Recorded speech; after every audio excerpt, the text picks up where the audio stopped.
Pemerintah Kota Palembang akan menindak tegas warga yang membuang sampah sembarangan dengan penerapan sanksi denda Rp500.000 hingga kerja sosial.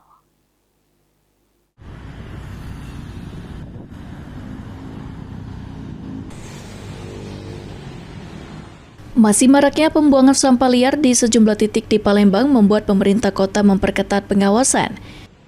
Kepala Satuan Polisi Pamong Praja Palembang, Harrison, mengatakan aturan sanksi bagi pelanggar kebersihan masih disusun, namun sosialisasi aturan pembuangan sampah mengacu pada pengaturan daerah nomor 3 tahun 2015 tentang pengelolaan sampah sudah dilakukan. Pengawasan akan diperkuat melalui patroli langsung serta pemantauan dengan Kominfo melalui kamera CCTV di lokasi rawan sampah liar.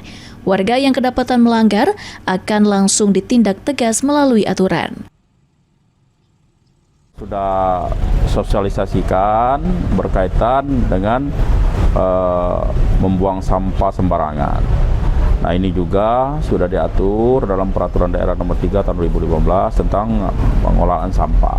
Ini sudah jelas. Nah, hari ini juga akan rapat untuk apabila ditemukan atau tertangkap tangan masyarakat yang membuang sampah, maka kita akan berikan sanksi sesuai dengan aturan perda tersebut. Seperti itu.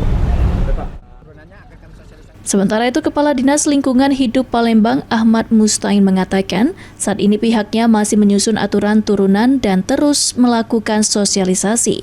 Sanksi yang diberikan berupa denda Rp500.000 atau sanksi kerja sosial, seperti membersihkan area publik hingga membantu operasional mobil pengangkut sampah. Akan kami sosialisasikan.